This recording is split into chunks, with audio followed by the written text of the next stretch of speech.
ଆଉ ଗୋଟେ ନୂଆ ଭିଡ଼ିଓକୁ ମୋଷ୍ଟ ଇମ୍ପୋର୍ଟାଣ୍ଟ ଦେଖନ୍ତୁ କମେଣ୍ଟ କହୁଥିଲେ ସାର୍ ପାହାଡ଼ର ଆତ୍ମକଥା ଲଙ୍ଗ କ୍ୱେଶ୍ଚିନ୍ ମାନେ ଡିସ୍କସନ୍ କରନ୍ତୁ। ତ ଯେଉଁମାନଙ୍କର ଏକ୍ଜାମ୍ ଅଛି ଆଗକୁ କର ପେପର୍ 9ର ବହୁତ ଇମ୍ପୋର୍ଟାଣ୍ଟ ଏଇଟା ଆପଣଙ୍କର ଲାଷ୍ଟ ୟୁନିଟ୍ 4ର ଚତୁର୍ଥ ଏକକର ଆପଣଙ୍କର ଏକାଙ୍କିକା ରହୁଛି ପାହାଡ଼ର ଆତ୍ମକଥା ଲେଖିଛନ୍ତି ସୁରେନ ମହାନ୍ତି।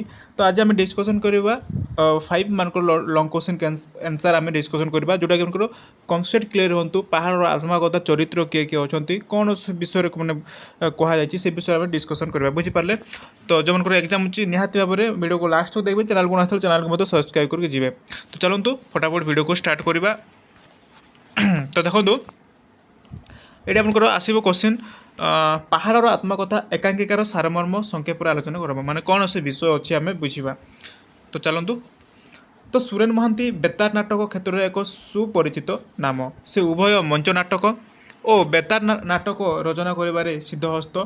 ବଜ୍ର କବାଟ, ବେଗମ କୋଠି, ଅନୁପ୍ରାସ, ଝରକା ପରି ମଞ୍ଚ ନାଟକ ରଚନା କରି ସେ ଓଡ଼ିଆ ନାଟ୍ୟ ସାହିତ୍ୟ ପରିଣାତ୍ମକ ଅଭିବୃଦ୍ଧିରେ କେବଳ ନୁହେଁ ଗୁଣାତ୍ମକ ଅଭିବୃଦ୍ଧିରେ ମଧ୍ୟ ନିଜର ସ୍ଥାୟୀ ସ୍ୱାକ୍ଷର ରଖିଯାଇଛନ୍ତି। ତ ସିପାହୀ ବିଦ୍ରୋହ ପଟ୍ଟଭୂମିରେ ସେ ରଚନା କରିଛନ୍ତି 5ଟି ବେତାର ନାଟକ ଓ ଗୋଟିଏ ରୂପକ। ତ ତାଙ୍କ ବିଷୟରେ ଏଠାରେ କୁହାଯାଉଛି ସୁରେନ ମହାନ୍ତିଙ୍କ ବିଷୟରେ। ତ ପ୍ରତ୍ୟେକଟି ବ୍ୟଙ୍ଗାତ୍ମକ ଓ ଜାତୀୟତା ପ୍ରତ୍ୟେକଟିର ଅନ୍ତଃସ୍ୱର ଏହା ବ୍ୟତୀତ ନ କହିଲେ ଭଲ ବେତାର କାର୍ଯ୍ୟକ୍ରମ ପାଇଁ ତାଙ୍କୁ ଏବେ ବି ଶ୍ରୋତା ମନେ ରଖିଛନ୍ତି। ଓଡ଼ିଶାର ରଙ୍ଗମଞ୍ଚରେ ଉଭୟ ଆଙ୍ଗିକ ଓ ଆତ୍ମିକ ଦୃଷ୍ଟିରୁ ନୂତନ ନାଟକ ପ୍ରଯୋଜନା କରି ସେ ପରବର୍ତ୍ତୀ ନାଟ୍ୟକାରମାନଙ୍କ ପାଇଁ ଏକ ଆଦର୍ଶରେ ପରିଣତ ହୋଇଯାଇଛନ୍ତି। ତ 7 ଏକାଙ୍କିକାର ସମାହାରରେ ପ୍ରକାଶିତ ସପ୍ତଶରୀ ବୁଝିପାରିଲେ।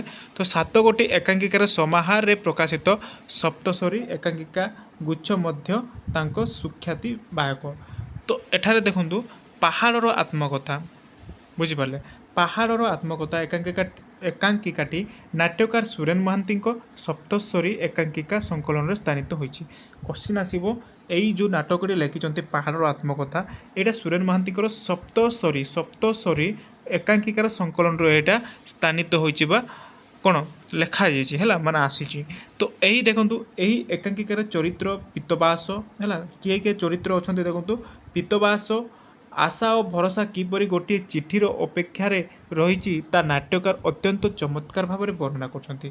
ତ ଏଠାରେ ଜଣେ ଚରିତ୍ର କିଏ ପୀତବାସ ହେଲା। ତ ତାଙ୍କ ବିଷୟରେ ଲେଖିଛନ୍ତି କିଏ ଆମର ସୁରେନ ମହାନ୍ତି। ତାଙ୍କର ଯୋଉଟେ ଆଶା ଓ ଭରସା କିପରି ଗୋଟେ ଚିଠିର ଅପେକ୍ଷାରେ ସେ ରହିଛି ଗୋଟେ ଚିଠିର ଅପେକ୍ଷାରେ ସେ ରହିଛି ତା ନାଟ୍ୟକାର ଅତ୍ୟନ୍ତ ଭାବରେ ସେ ବର୍ଣ୍ଣନା କରୁଛନ୍ତି। ତ ପୀତବାସର ଘରେ ସେ ଏକୁଟିଆ ରହେ ତାର ସମ୍ପର୍କୀୟ କେହି ନାହାନ୍ତି ଜଣେ ଚାକର ଥାଏ ହେଲା ମାନେ ପୀତବାସ ଜଣେ ହିଁ ମାନେ ସେ ରୁହେ ଏବଂ ତାର ଜଣେ ଚାକର ମଧ୍ୟ ରହୁଛି। ତ ଯାହାକୁ ସେ ସୁପରମ୍ୟାନ୍ ବୋଲି ଡାକେ ହେଲା ଚାକରକୁ ସେ ସୁପରମ୍ୟାନ୍ ବୋଲି ଡାକେ। ତ ଏକମାତ୍ର ନାତି ରୂପରଞ୍ଜନକୁ ହେଲା ତାଙ୍କର ନାତି କିଏ ଆଉ ଗୋଟେ ଚରିତ୍ର ରୂପରଞ୍ଜନ ଲେଖିବେ। ରୂପରଞ୍ଜନକୁ ସେ ବନ୍ଧୁ ହୃଷିକେଶ ହାତରେ ଦେଖ ଟେକି ଦେଇଛି ହେଲା। ତ ଏହାର ବନ୍ଧୁ କିଏ ହୃଷିକେଶ ହେଲା। ହୃଷିକେଶ ପୀତବାସର ବନ୍ଧୁ ହେଉଛନ୍ତି ହୃଷିକେଶ ଏହାର ଆଉ ଗୋଟେ ଚରିତ୍ର ହେଉଛନ୍ତି ହୃଷିକେଶ ପୀତବାସ ଏବଂ ରୂପରଞ୍ଜନ ହେଲା। ତ ଏଠାରେ କ'ଣ କୁହାଯାଇଛି ତ ଜଣେ ଚାକର ଥାଏ କାହାର ପୀତବାସଙ୍କର। ତ ଯାହାକୁ ସେ ସୁପରମ୍ୟାନ୍ ବୋଲି ଡାକେ ସୁପରମ୍ୟାନ୍ ବୋଲି ତାକୁ ଡାକୁଛନ୍ତି। ଏକମାତ୍ର ନାତି ତାଙ୍କର ଜଣେ ମାତ୍ର ନାତି ହେଉଛନ୍ତି ରୂପରଞ୍ଜନ ହେଲା ରୂପରଞ୍ଜନ। ତ ସେ ବନ୍ଧୁ ହୃଷିକେଶ ତାଙ୍କର ବନ୍ଧୁ କିଏ ହୃଷିକେଶ ହାତରେ ଟେକି ଦେଇଛନ୍ତି କାହାକୁ ରୂପରଞ୍ଜନକୁ। ତ ସେଇ ନାତିର ଖବର ପାଇବା ପାଇଁ ସେ ସର୍ବଦା ହୃଷିକେଶର ଚିଠିକୁ ଅପେକ୍ଷା କରି ବସିଥାଏ କିଏ ତାଙ୍କ ବନ୍ଧୁ ମାନେ ପୀତବାସର ହେଲା ପୀତବାସର ବନ୍ଧୁ ହେଉଛନ୍ତି ହୃଷିକେଶ। ତ ତାଙ୍କର ଚିଠିକୁ ସେ ଅପେକ୍ଷାରେ ମାନେ ଯେତେବେଳେ ତାଙ୍କ ଚିଠି ପଠାଉଛନ୍ତି ତାଙ୍କ ଚିଠିରେ ସେ ଅପେକ୍ଷାରେ ରହୁଛନ୍ତି କିଏ ଆମର ପୀତବାସ ହେଲା। ତ ସେଇ ନାତିର ଖବର ପାଇବା ପାଇଁ କାହାର ଖବର ପାଇବା ପାଇଁ ରୂପରଞ୍ଜନଙ୍କ ଖବର ପାଇବା ପାଇଁ ମାନେ ନାତିର ଖବର ପାଇବା ପାଇଁ ସେ ସର୍ବଦା ହୃଷିକେଶର ଚିଠିକୁ ଅପେକ୍ଷା କରି ବସିଥାଏ ବୁଝିପାରିଲେ। ତ ପରବର୍ତ୍ତୀ କ'ଣ କୁହାଯାଇଛି ହୃଷିକେଶ ତାର ନାତି ରୂପରଞ୍ଜନ ହେଲା। ହୃଷିକେଶ ତାର ନାତି ରୂପରଞ୍ଜନ ସମ୍ପର୍କରେ ଚିଠି ଲେଖି ପୀତବାସ ପାଖକୁ ଟେଲିଗ୍ରାମ କରେ। ତ ଚିଠି ପାଇ ସାରିବା ପରେ ପୀତବାସର ଆନନ୍ଦର ସୀମା କହିଲେ ନ ସରେ। ସେ ଚିଠିକୁ ଖୁବ୍ ଖୁସିରେ ପଢ଼ି ଚାଲେ ଓ ରୂପରଞ୍ଜନ ବୟସ 20 ବର୍ଷ ହୋଇସାରିଛି। ଏହି ବୟସରେ ରୂପରଞ୍ଜନର ସୌନ୍ଦର୍ଯ୍ୟ ସମ୍ପର୍କରେ ଚିଠିରୁ ସୂଚନା ପାଇଁ ପୀତବାସ ଖୁସିରେ ବିଭୋର ହୋଇ ଉଠିଛି।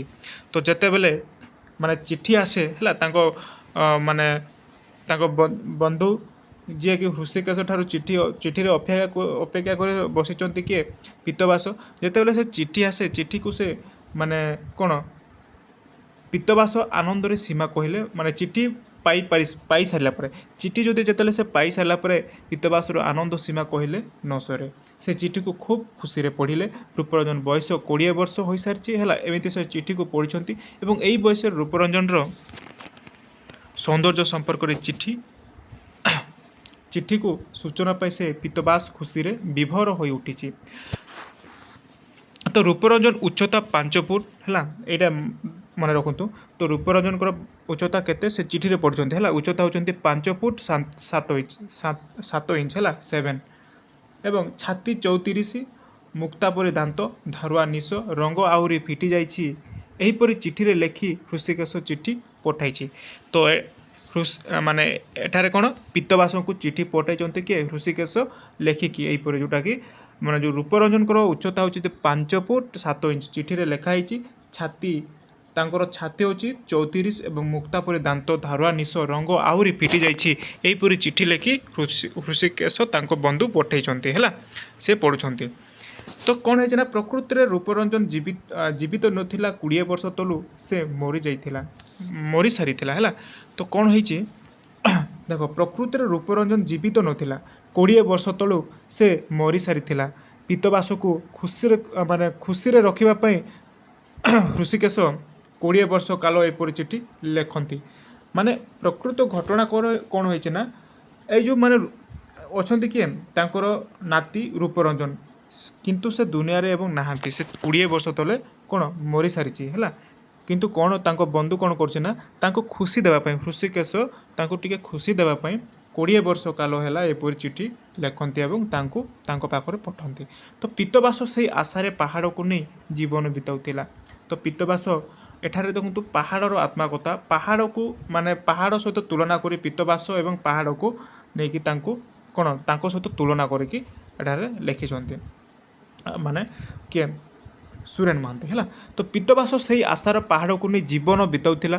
ତ ପୀତବାସର ମୃତ୍ୟୁ ପରେ ବନ୍ଧୁ ହୃଷିକେଶ ସତ୍ୟ ଘଟଣା ସବୁ ଡାକ୍ତର ପାର୍ଥ ଆଗରେ କହିଛନ୍ତି। ଆଉ ଗୋଟେ ଏଠାରେ ଚରିତ୍ର ଦେଖନ୍ତୁ ପାର୍ଥ ହେଲା, ପାର୍ଥ କିଏ ଡାକ୍ତର। ତ କ'ଣ ହେଇଛି ପରବର୍ତ୍ତୀ ସମୟରେ ଦେଖନ୍ତୁ, ଯେତେବେଳେ ମାନେ ତାଙ୍କ ବନ୍ଧୁ ହେଉଛନ୍ତି ହୃଷିକେଶ। ତ ପୀତବାସକୁ ଚିଠି ପଠାଉଛନ୍ତି ତାଙ୍କର ମାନେ ନାତି ପାଇଁ। ତାଙ୍କ ନାତି ଆକ୍ଚୁଆଲିରେ ମାନେ ଦୁନିଆରେ ଆଉ ନାହାନ୍ତି ହେଲା। 20 ବର୍ଷ ତଳେ ସେ ମରିସାରିଥିଲା। କିନ୍ତୁ ତାଙ୍କ ବନ୍ଧୁ ଯେଉଁ ହୃଷିକେଶ ପୀତବାସଙ୍କୁ ଖୁସି କରିବା ପାଇଁ 20 ବର୍ଷ ହେଲା ଚିଠି ଲେଖୁଛନ୍ତି। କିନ୍ତୁ ଯେତେବେଳେ ପୀତବାସ ସେଇ ଆଶାର ପାହାଡ଼କୁ ନେଇ ଜୀବନ ବିତାଉଥିଲେ। ତ ପୀତବାସ ମୃତ୍ୟୁର ବନ୍ଧୁ ହୃଷିକେଶ ସତ୍ୟ ଘଟଣା ସବୁ ଡାକ୍ତର ପାର୍ଥ ଆଗରେ କହିଛନ୍ତି। ଏହିସବୁ ଘଟଣା ପୀତବାସ ହେଲା ହୃଷିକେଶ ଏହିସବୁ ଘଟଣା ଯେଉଁ ସତ୍ୟ ଘଟଣା ତାଙ୍କର ମାନେ ନାତିଟା ଏ ଦୁନିଆରେ ନାହାନ୍ତି, ସେଇ ଘଟଣାକୁ ଡାକ୍ତର ପାର୍ଥ ଆଗରେ କହିଛନ୍ତି। ପାର୍ଥ ହେଉଛନ୍ତି ଡାକ୍ତର ହେଲା, ତାଙ୍କ ଆଗରେ ଜଣାଇଛନ୍ତି। ତ ପରବର୍ତ୍ତୀ ସମୟରେ କ'ଣ ହେଇଛି ଦେଖ, ସେ ପୀତବାସର ଆଶା ରୂପକ ପାହାଡ଼କୁ ଭାଙ୍ଗିଦେବା ପାଇଁ ଚାହୁଁନଥିଲା। ସେଥିପାଇଁ ସେ 20 ବର୍ଷ କାଳ ରୂପରଞ୍ଜନ ସମ୍ପର୍କରେ ମିଛ ଚିଠି ଲେଖିଥିଲେ। କିଏ ଆମର ହୃଷିକେଶ ହେଲା, ମିଛଠାରେ ସେ ଚିଠି ଲେଖିକି ପୀତବାସ ପାଖକୁ ପଠାଉଥିଲେ, ମାନେ ତାଙ୍କର ନାତି ଏପର୍ଯ୍ୟନ୍ତ ଦୁନିଆରେ ଅଛି ବୋଲି ହେଲା। କିନ୍ତୁ ସେ ଜାଣିନାହାନ୍ତି ଯେ ତାଙ୍କ ନାତି ଏ ଦୁନିଆରେ ଆଉ ନାହାନ୍ତି।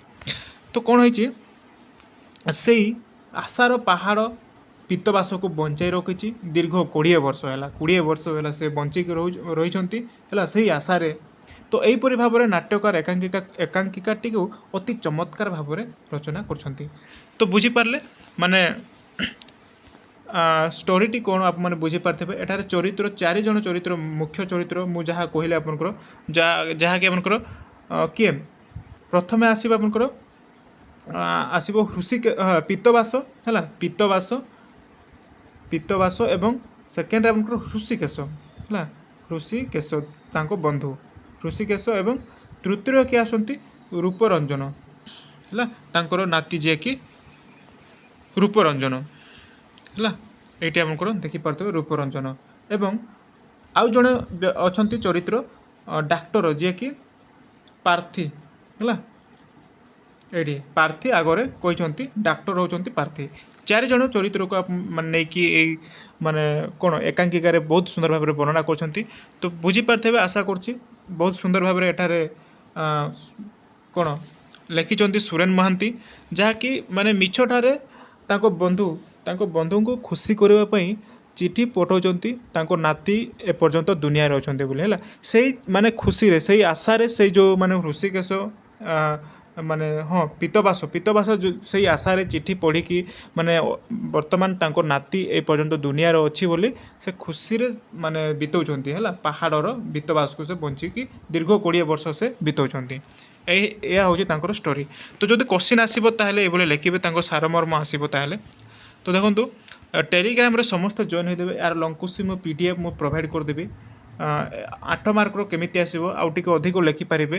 ଏଇଟା ଏତିକି ଲେଖିଲେ ବି ଆପଣଙ୍କର କିଛି ଅସୁବିଧା ନାହିଁ, ବୁଝିପାରିଲେ। ଏଇଟା ଆପଣଙ୍କର ଲଙ୍ଗ କୋଶ୍ଚିନ୍ ଆସିବ ଲେଖିବେ। ଯେଉଁମାନଙ୍କର ଏକ୍ଜାମ୍ ଆଗକୁ ଅଛି ନିହାତି ଭାବରେ ମାନେ ପ୍ରିପାରେସନ୍ କରିକି ଯିବେ।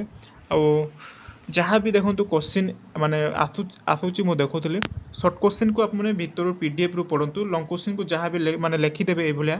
କିନ୍ତୁ ଯାହା ବି କବିତାର କହୁଛି କବିତାର ଆପଣ ଟିକି ନେଖିକି ପଢ଼ନ୍ତୁ। କବିତାର ଭିତରୁ କୋଶ୍ଚିନ୍ ଆସିବ। ଆଉ ଏକାଙ୍କିକା ନାଟକ ଏଇସବୁ ତ ଆପଣମାନେ କ'ଣ ଯାହା ପଢ଼ୁଛନ୍ତି ତାହା ହିଁ ଆସିବ, ବୁଝିପାରିଲେ। ତ ଛାଡ଼ନ୍ତୁ ଯାହା ବି ହେଉ ଆପଣଙ୍କର କାଲି ଯେଉଁମାନଙ୍କର ଏକ୍ଜାମ୍ ଅଛି କର୍ପା 9ର ଯାହା ବି ଆପଣଙ୍କର ଡାଉଟ୍ ରହୁଛି ମୋତେ କମେଣ୍ଟ କରି କହିବେ। ଯାହା ବି PDF ଅଛି ମୁଁ ଆପଣଙ୍କୁ ମାନେ ନାହିଁ ମୋତେ କମେଣ୍ଟ କରି କହିବେ, ତା ମୁଁ ଆପଣଙ୍କୁ ପ୍ରୋଭାଇଡ଼ କରିଦେବି। ଆପଣମାନେ ପଢ଼ିକି ଯାଆନ୍ତୁ ହେଲା। ତ ଆଜି ପାଇଁ ଏତିକି ଥାଉ, ଧନ୍ୟବାଦ।